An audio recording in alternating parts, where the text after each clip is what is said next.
Le sel donne du goût aux aliments de faire savoir que l'expérience chrétienne n'est pas un fardeau mais un délice.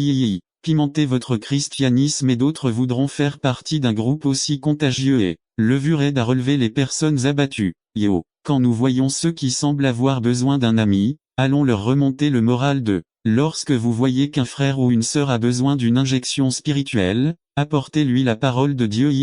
Lorsque vous voyez un frère triste, donnez feu en tant qu'Église, nous devons être aimants et gentils, en donnant de la chaleur à tous ceux qui nous entourent.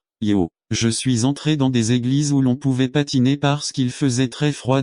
Personne ne m'a salué et je me suis senti ignoré. J'ai ces ingrédients, avec l'aide de Dieu, nous aiderons à ce qu'il y ait toujours du pain à Bethléem et que Jésus soit Seigneur dans notre Église.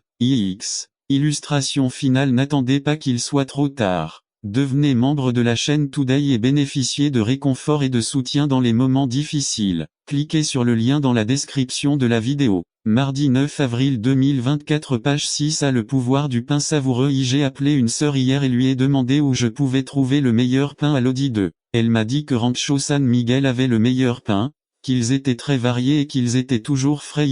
Puis le mari est passé à commencer à dire qu'il y avait du meilleur pain ailleurs, ce dont je ne me souviens plus mais la sœur m'a dit que cet endroit était peut-être meilleur, mais pour elle, c'était mieux parce qu'il y avait beaucoup de choix. Alors je suis monté dans ma voiture et je suis allé à Rancho San Miguel.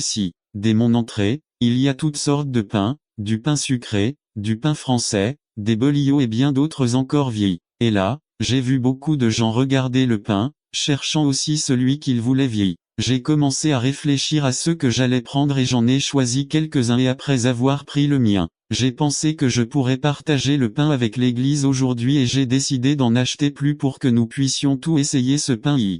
Comment pourrais-je ne pas partager quelque chose d'aussi bon avec vous? J'attends avec impatience ce jour où l'église sera à un tel endroit, que je peux demander à quelle rue où puis-je trouver Jésus et la réponse est à l'église adventiste du 7e jour de l'Audi 2. Puissions-nous voir des gens venir désireux de ce pain de vie et goûter à ce pain de vie. Et après avoir essayé de sortir et de partager ce pain avec les autres et de leur dire que Jésus est vraiment bon. Jésus à Bethléem il y a des milliers d'années. Cette famille a dû quitter Bethléem parce qu'il n'y avait plus de pain. Il y avait un manque de pain dans la maison de pensée mais Dieu n'avait pas abandonné cet endroit. Cet endroit est devenu si important même s'il était si petit et Dieu gardait un œil sur Bethléem. Il fut révélé un jour au prophète Malachi que toi, Bethléem Ephrata, si petite parmi les familles de Juda, de toi viendra celui qui sera Seigneur en Israël. Ses origines remontent au début des temps, au jour de l'éternité. Dieu avait les yeux rivés sur la maison de Pan car c'est là que naîtrait dans cette maison.